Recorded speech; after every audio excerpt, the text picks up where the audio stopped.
Since their first devastating use back in 1945, nuclear weapons have been a huge source of anxiety and fear across the globe. For almost a century now, we've lived in the knowledge that our world leaders could plunge us into nuclear war with destruction on a scale never before seen in history.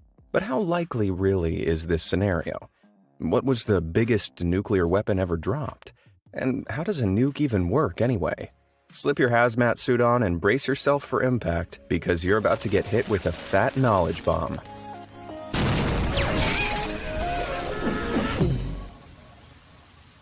Let's start with a little history and ask the question, why were nuclear bombs ever developed in the first place? In 1938, just a year before the world was plunged into war, German scientist Otto Hahn was working in a lab in Berlin when he discovered something incredible: nuclear energy.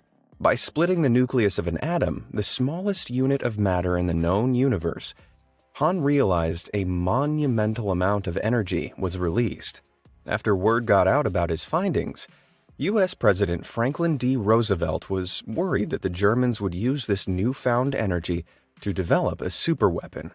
So, he asked U.S. scientists to develop one first.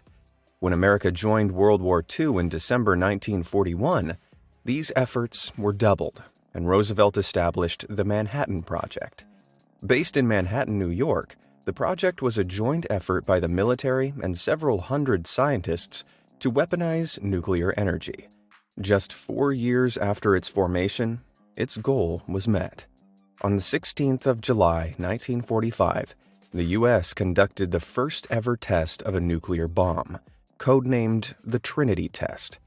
The bomb, containing 1 kiloton of destructive power, that's the same as 1,000 tons of conventional explosives, was dropped from a plane over Socorro, New Mexico.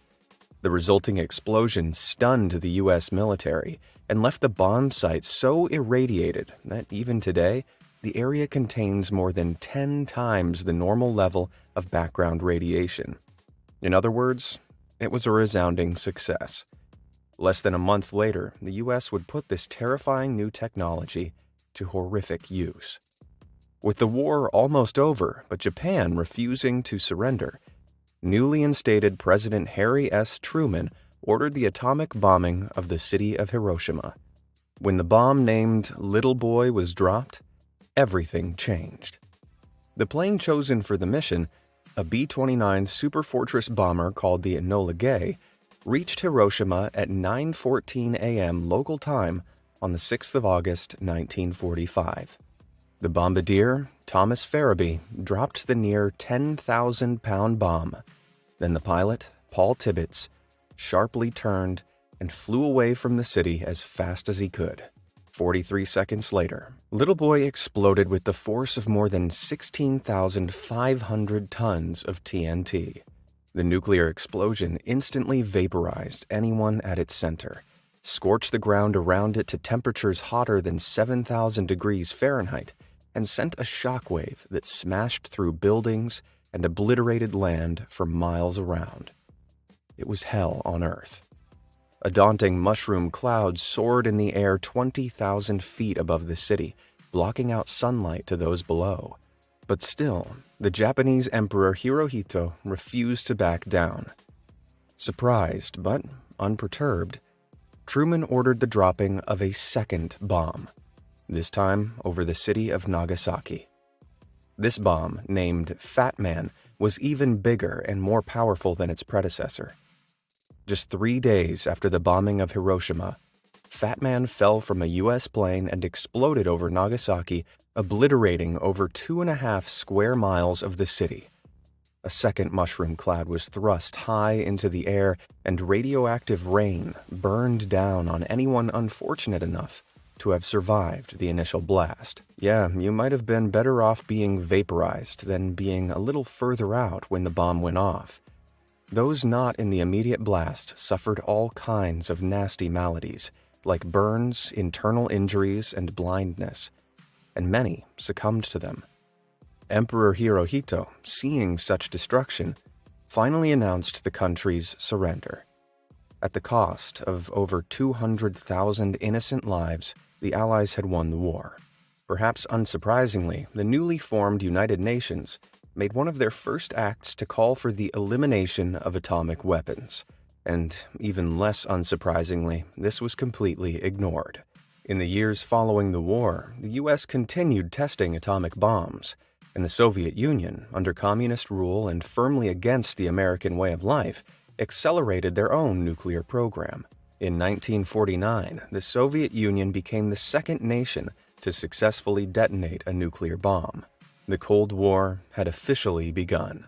Two nations with wildly conflicting belief systems, both harboring the most powerful weapons mankind had ever seen. What could possibly go wrong? You know where you can't go wrong, though, hitting those like and subscribe buttons down below. So you get amazing recommendations and content like this delivered to your homepage almost every single day. Anyway, back to blowing stuff up. In 1952, 3 years after the Soviet Union's first successful nuclear test, and with Cold War tensions rising ever higher, the US took nuclear weaponry to a whole new level by detonating the first ever hydrogen bomb. Can you guess how much more powerful this hydrogen bomb was than the OG atom bombs? 10 times? 100 times? Nope, it was 1,000 times more powerful than the bomb dropped on Hiroshima. Or when obliterating an entire city just isn't enough. When the bomb exploded over a remote Pacific island, it did so with the monumental force of 10.4 megatons of TNT. That's over 10 million tons of the stuff. The colossal blast made a fireball at least 4 miles wide that, by expert estimates, shone brighter than 1,000 suns, and the heat was felt by observers standing as far as 30 miles away. But the Soviets were hot on the US's tail, and if you thought what you just saw was big, strap yourselves in because you've seen nothing yet. Let's put things into perspective for a moment. The bomb dropped on Hiroshima was 15 kilotons. The first hydrogen bomb was 10 megatons. But 9 years later, in 1961, the Soviets tested a hydrogen bomb that was an unbelievable 57 megatons. That's 3,800 times the power of the bomb that destroyed Hiroshima. The absolute behemoth of a weapon was called the Tsar Bomba, and measured in at 26 feet long as well as weighing 27 metric tons, about 6 times the weight of Little Boy, and over twice the length. The monstrous superweapon was so big that it didn't even fit inside a plane, and had to be carried underneath instead. You've got a feel for the poor pilot. He and his crew were only given a 50-50 chance of surviving the test. On October 30th, 1961, the plane carrying the bomb took off and flew towards the test site, an island in the Arctic Ocean named Novaya Zemlya. Once over the island, the crew released the payload and got the hell out of there as fast as they could.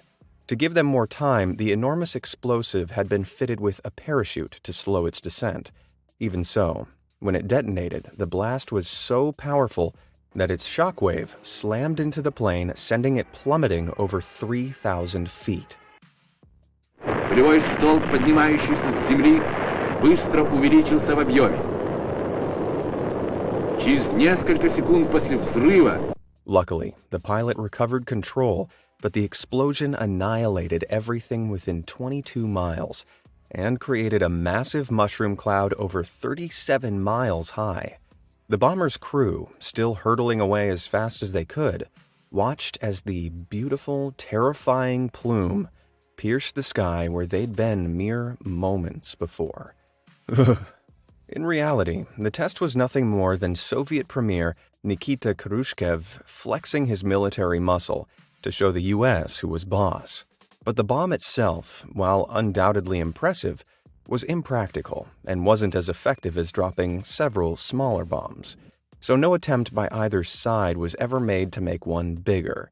Even today, the Tsar Bomba remains the biggest nuclear weapon ever created and used, though I came pretty close to topping it after last night's curry. Despite no single bomb ever matching the Tsar Bomba's power, between 1945 and 1980, A combined total of 510 megatons of explosives were detonated around the world in nuclear tests. That's 170 times more blast power than was used in the whole of World War II. And though easily the two biggest culprits, it wasn't just the US and Soviet Union that were responsible for the barrage of blasts.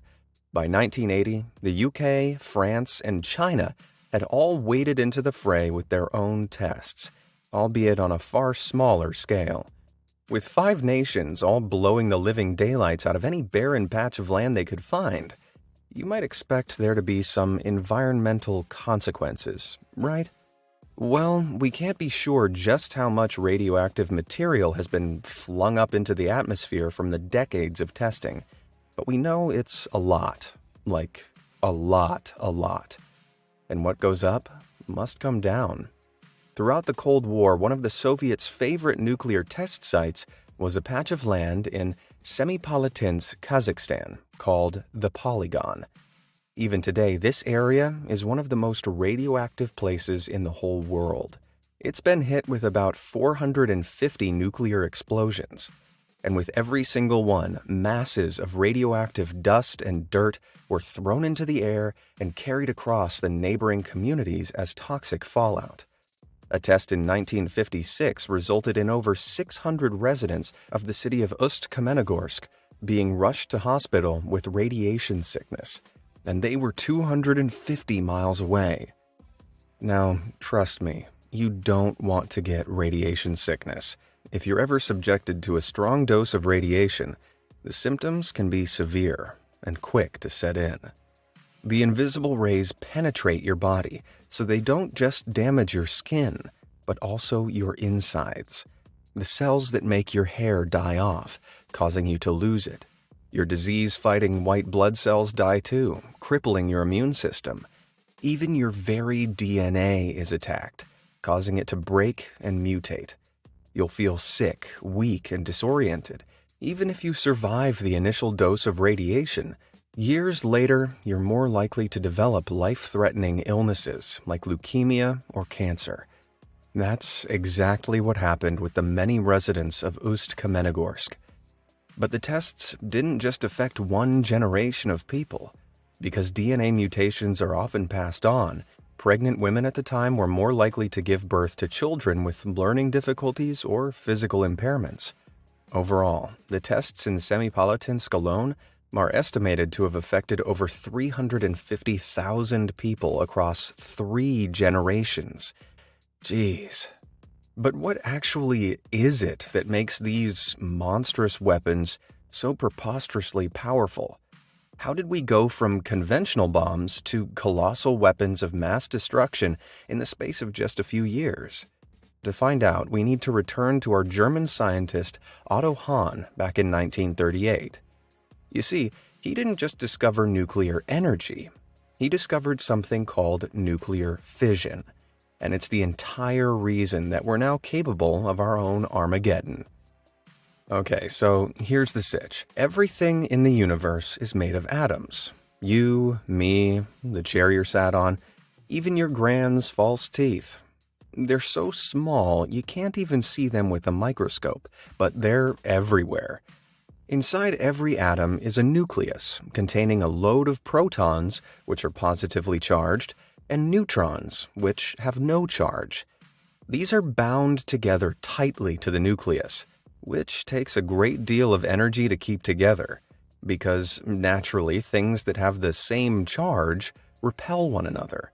Think about magnets. If you try to push 2 magnets together positive to positive, there's resistance. If you let go of those magnets, they'd spring backwards, releasing kinetic energy as they did so.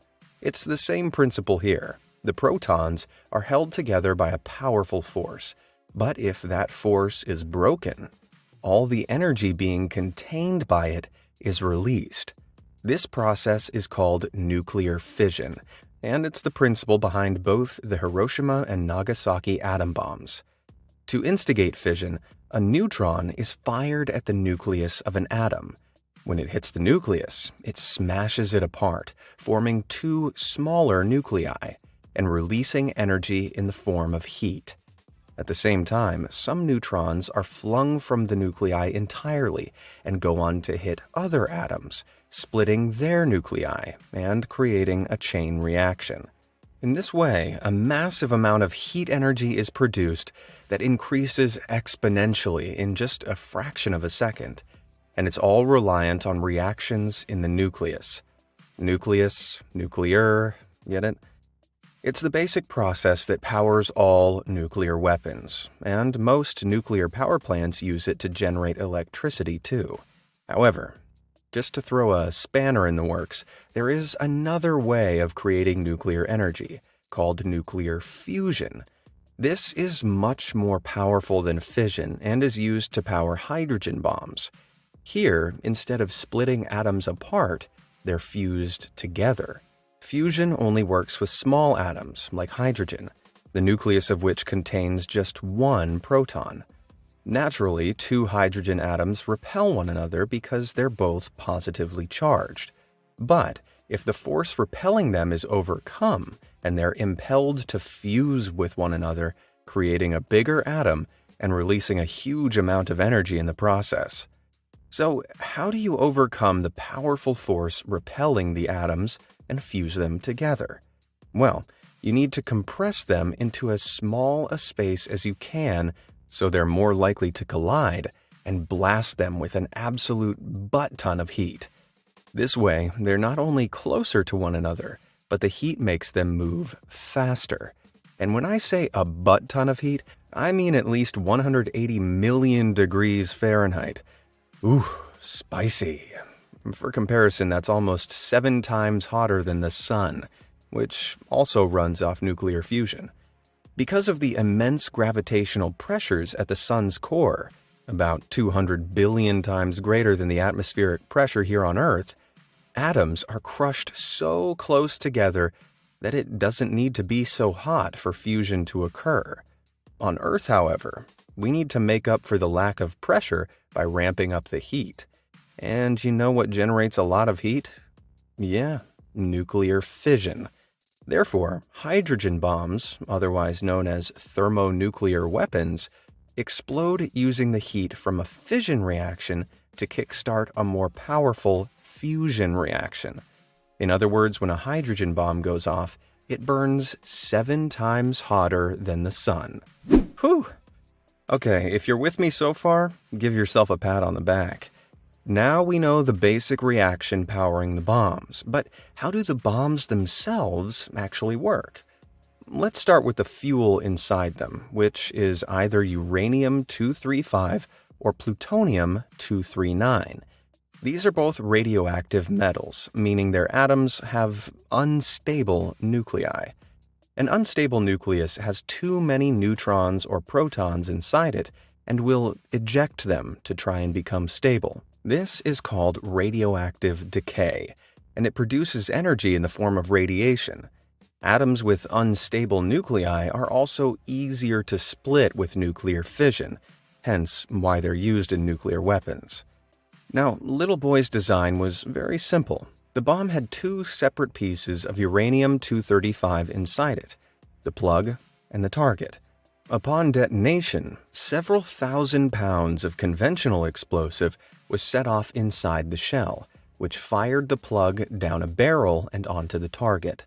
The 2 pieces of uranium smashed together, compressing the atoms close enough to instigate a fission reaction, which grew in power exponentially until it exploded out from the bomb's shell in a fearsome fireball. All nuclear weapons produce this fireball, and it expands so fast that in a 1 megaton hydrogen bomb, which is far more powerful than Little Boy was, it can reach 440 feet across in less than a millisecond. You see, Little Boy was actually pretty inefficient, which is why nobody ever made any bigger, more powerful versions of the weapon. Fat Man, the bomb dropped on Nagasaki, had a very different design.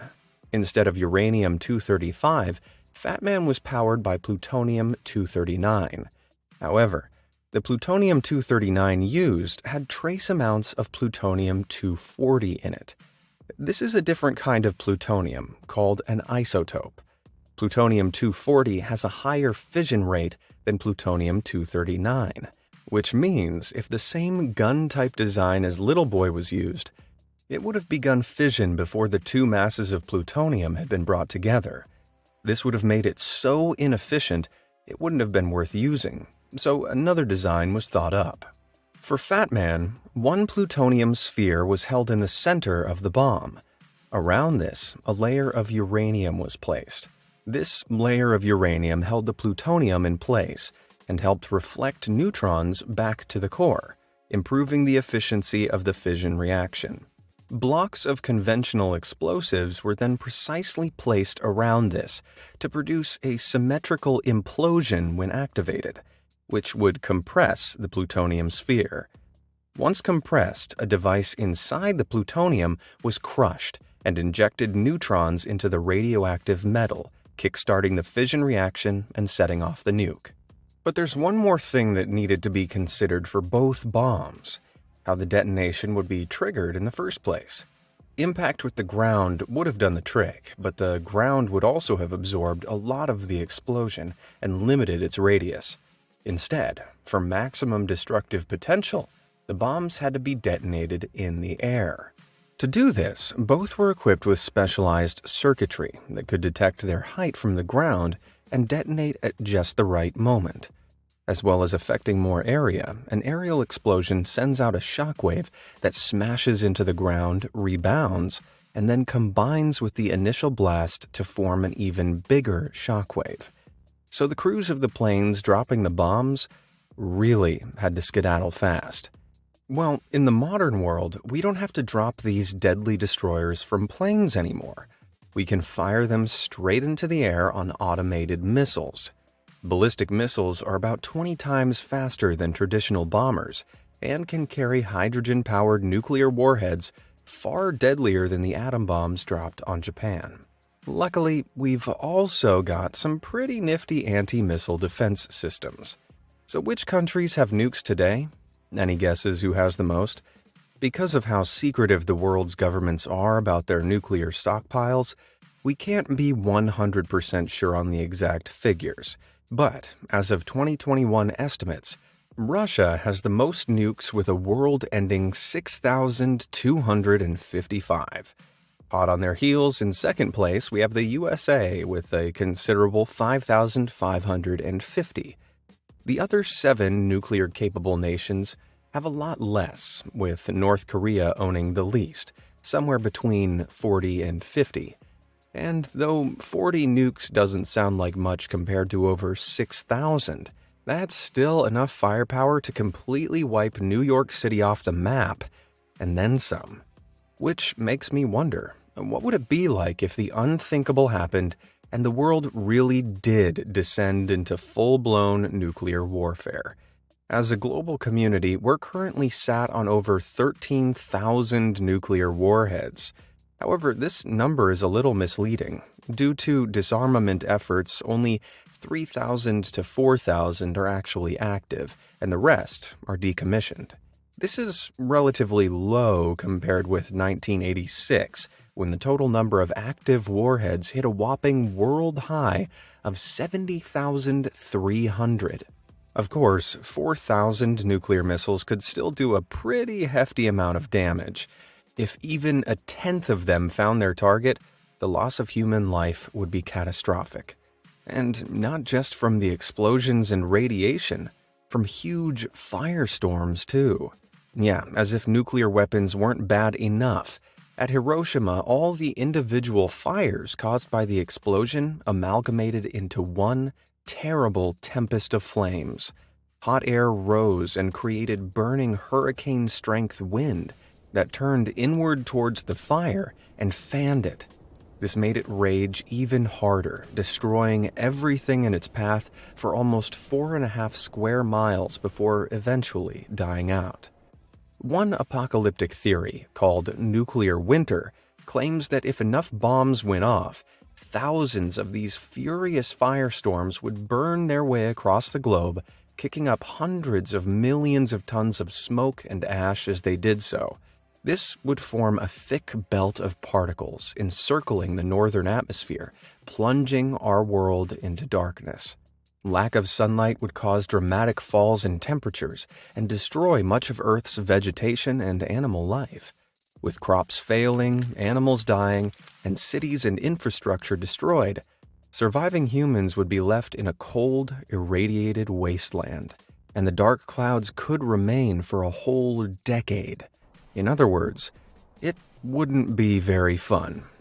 Hold on, though. Before you go and spend your life savings on a fallout shelter and 1,000 tins of beans, you should know that we're probably not heading toward Armageddon anytime soon.